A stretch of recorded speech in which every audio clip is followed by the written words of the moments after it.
Hey guys, it's Big Daddy Liberty here, your favorite fat boy. I'm standing in front of or at least one of 31 desalinating plants here in Israel that is operated by their state-run water supply. It's Mekorot, if I'm not mistaken.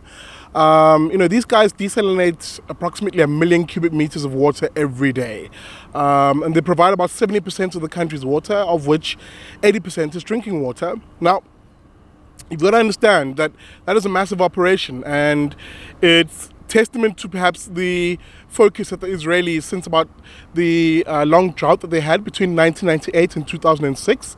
It's testament to the seriousness with which they've begun to address the water, or what was then a water crisis here in Israel. And you now have a situation where 65% plus of the water here in Israel is coming from a desalinated source. In other words, converting seawater, salty seawater, into clean, drinkable and usable fresh water. Now, this technology is at a very, very advanced stage in the Middle East generally, and Israel is one of the leaders in that sort of technology. I mean, the fact that you can have 31 desalinating plants in a small country like Israel, which, by the way, 2/3 of which is desert, the Negev desert, is really testament to just how innovative this country is when it comes to dealing with crises and issues that it faces on a real day-to-day basis.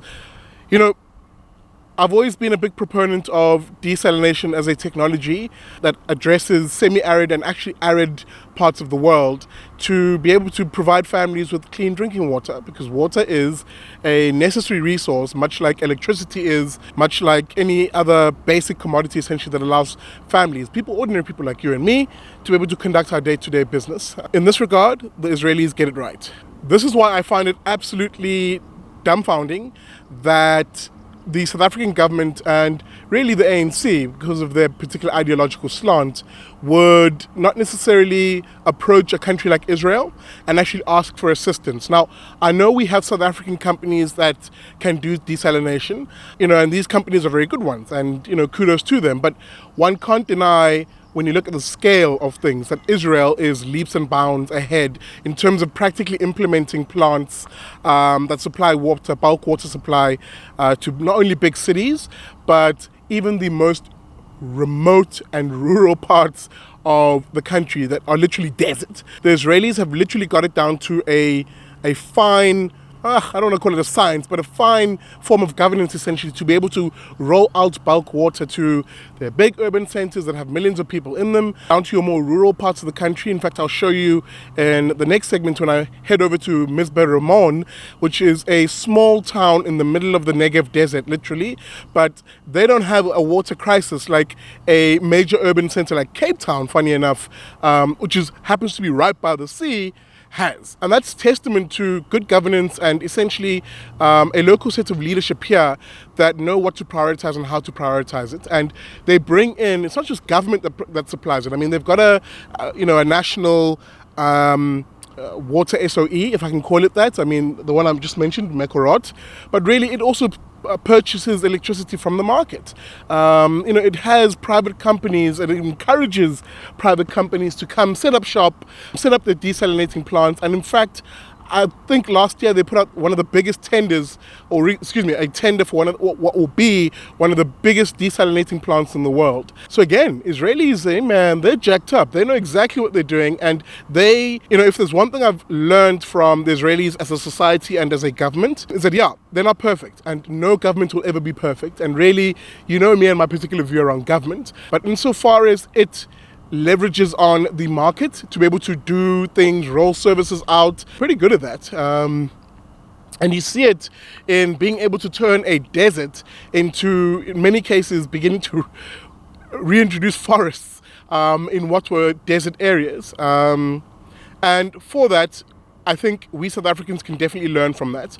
And this is why organizations like BDS, which are so busy trying to paint a picture of Israel that it's some evil empire, that it doesn't look after people. I mean, all you need to do is just delve into, everyday data like this in terms of water provision. The water is not then rationed out in a apartheid style where only Jews get water and Arabs don't. I mean, they are literally also supplying water to their neighbors in the form of Jordan. If this was really an apartheid state, why would they even bother doing something like that? If they really hated Arab nations, again, why would they even bother doing something like that?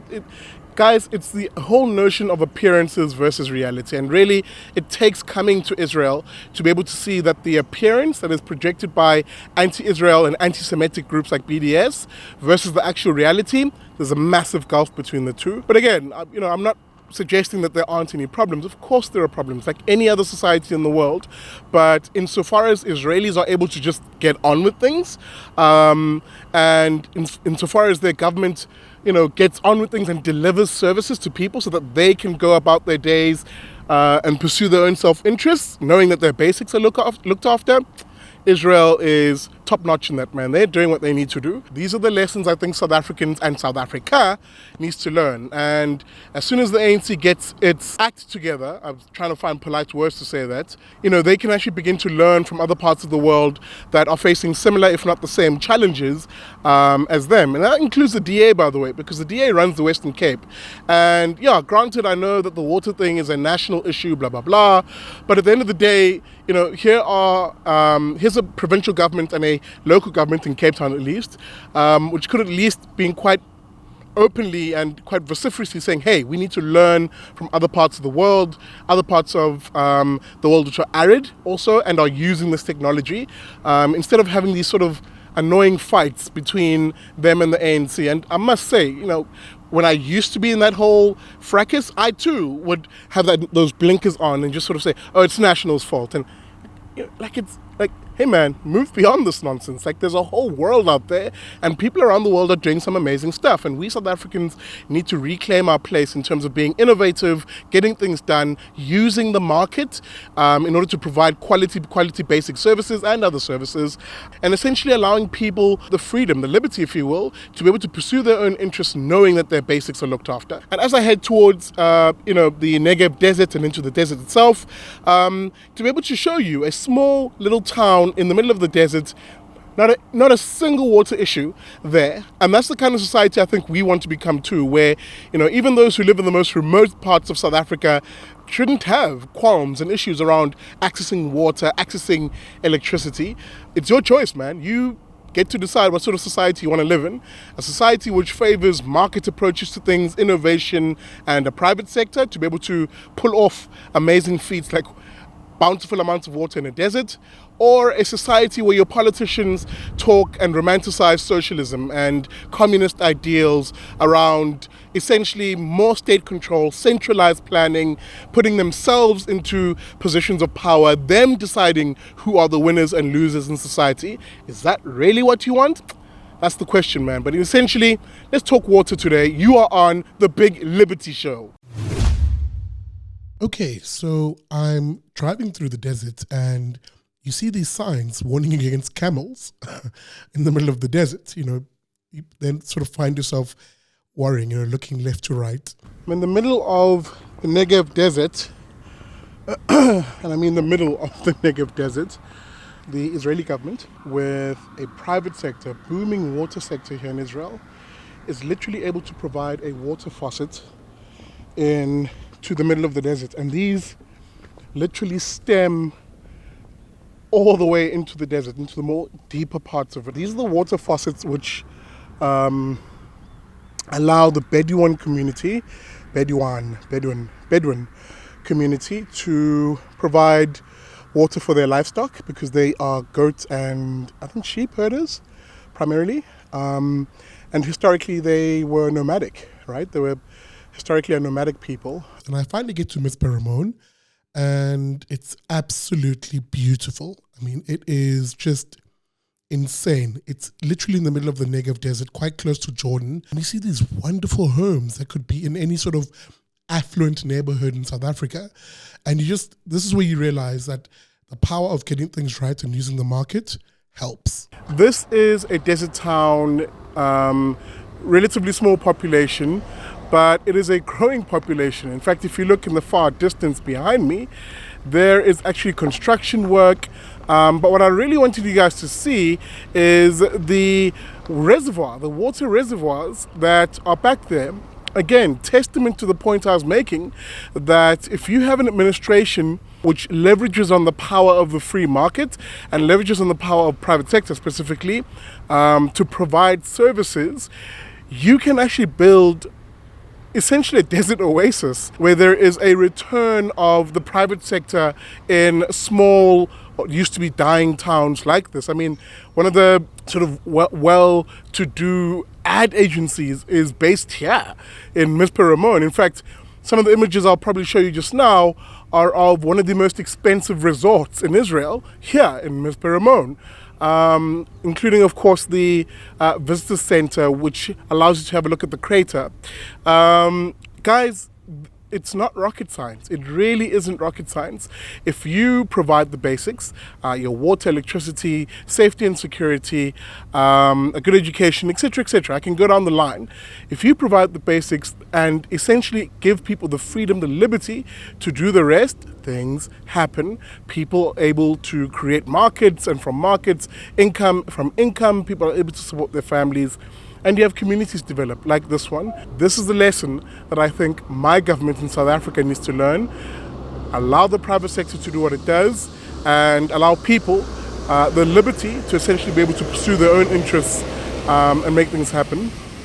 As I speak, there is a tank rolling by me. We're actually quite close to the border with Jordan, just across the way there. I'm sure the tank's in the image behind me now. At the end of the day, water is life, and if you have a government that essentially has politicians that believe that they can deliver on it, then you're going to have the troubles and the problems that we've had in South Africa, especially in the Western Cape and in the Eastern Cape, which still hasn't seen sufficient recovery of dams. Here they embrace markets, here they embrace the private sector, and things work, as I said. I mean, there is a booming construction that I'm seeing around me.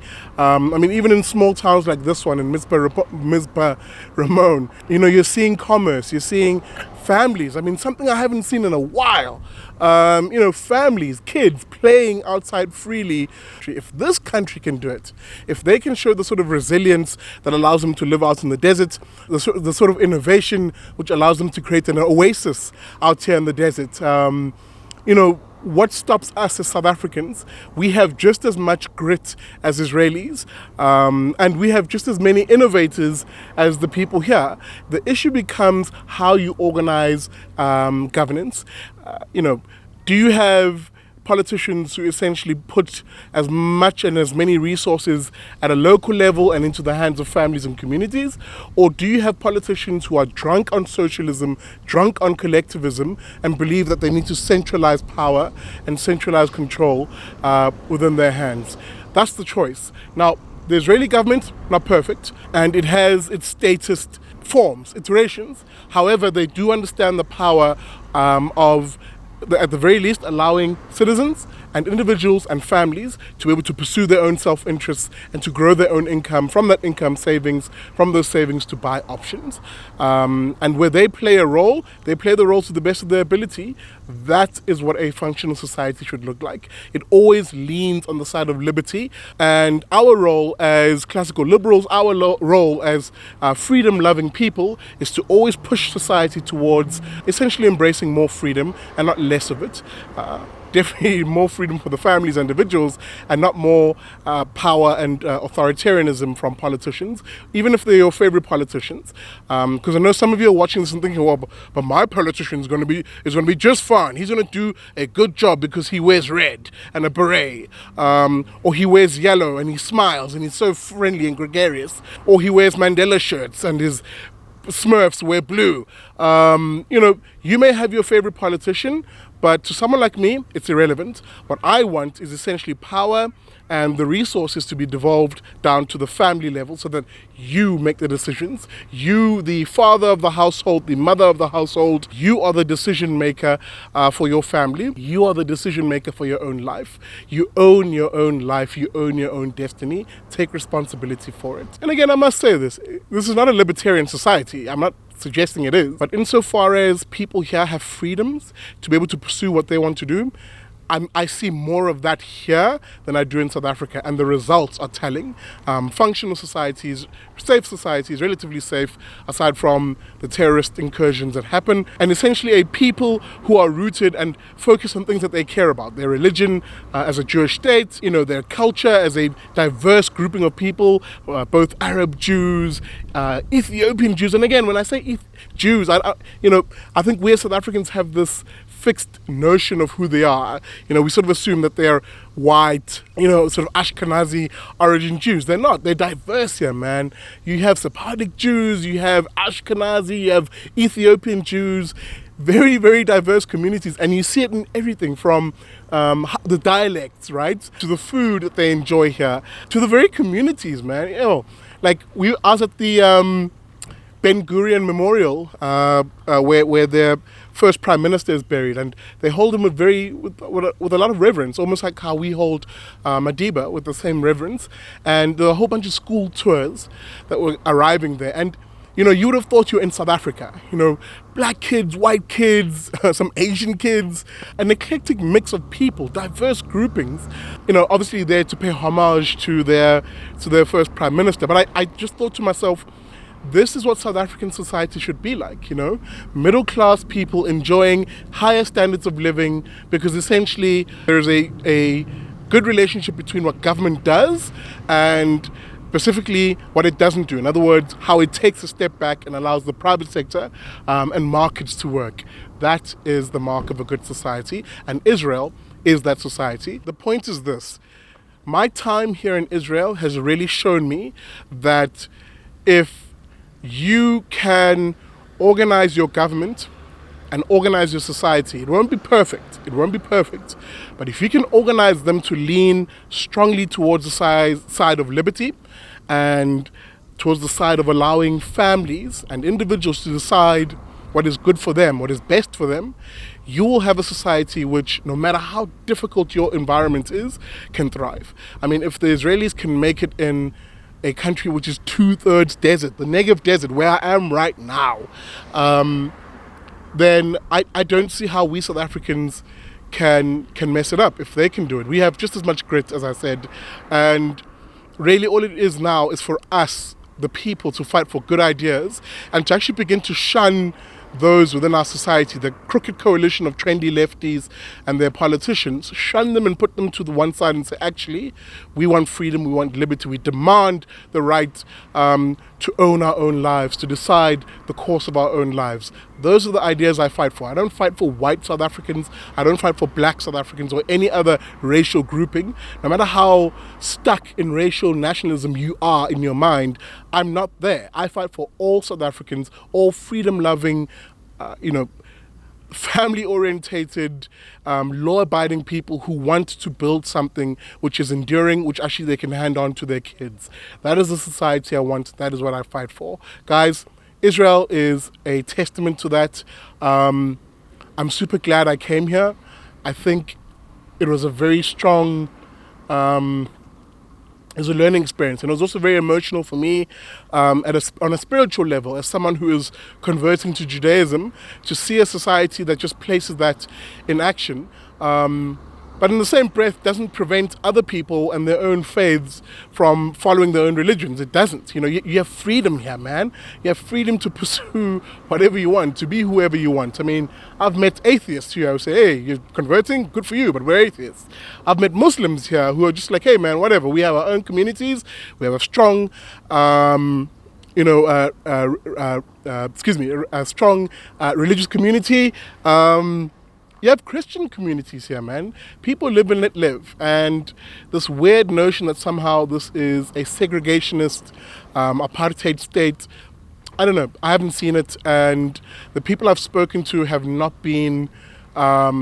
echoed the faux reality of BDS. But again, people have been honest in saying, like any other society, they have issues. And I think I want to get South Africa to that state where we can say, actually, in the grand scheme of things, families are doing well here. We're growing, there's freedom, we're pursuing our own self-interests, we are growing an economy that provides for all. Hey, South African society will still have niggles here and there, but at the end of the day, it's a growing society. That's what you want. But yeah, I am waffling. Guys, thank you so much for the support. I really appreciate it. I can't begin to tell you how much, the comments on the YouTube page inspire me to keep going, to keep giving you content. I enjoy the interaction on social media and the various ideas that you guys have. And I'm hoping to I'm hoping to continue to push you guys more towards the side of viewing South African society through the eye of freedom and liberty. If we can do that, I think we can pull through this really tough space that we've gotten ourselves into, essentially, because of our love affair for leftism and socialism. But I think we can pull ourselves out and we can build a society we all want to live in. With that being said, thank you very much for supporting me. Without you, the show cannot really happen, and I really appreciate this. Guys, please, please, please, to those who, firstly, let me just say thank you. To those who support the show as friends of the IRR, who donate every month, and again, my average donation is between 70 and 90 Rand per person per month. But it is that cash which allows me to do the work that I do. It allows me to get to destinations around the country. And really, the next stage is me getting to you. If you want Big Daddy Liberty or any of my colleagues from the IRR to come to your neck of the woods, your home, your community hall, to give you a briefing, a solid analysis on what we think is the chart or the routes that the country is taking, and hard data on where the country is right now, you are more than welcome to invite us. Please drop me an email at bdl at BDL, at thebiglibertyshow.com. Drop me an email, invite me to your neck of the woods. I'll come and do a hard briefing. We can chat, Q&A, and essentially we can help each other as citizens prepare to be firstly aware of what's happening, aware of what the bad ideas are doing to our society, and how we can fight back. That is the message that I want to spread across the country through my tour, the Friends of Liberty tour. I need you to be a part of that. Invite me to a community, invite some friends over, and let's chat. Let's talk about it and see how we can begin to address the issues, the serious issues that we face as a society. To those of you, as I said, who do support the show with a monthly donation, thank you so much, guys. I really appreciate every single one of you. You guys are really awesome. To those who donate to me on Patreon, I really appreciate that also, guys. It really, really, really, really, really helps to fund the show, fund my travel to get to these locations, and obviously to get to you. To those who are looking to support me, guys, please do. It's quite simple. SMS your name to 32823 and someone will give you a call. Terms and conditions apply. And you can just pledge your support there, or alternatively for you tech-savvy ones, you can find us online at www.irr.org.za/join.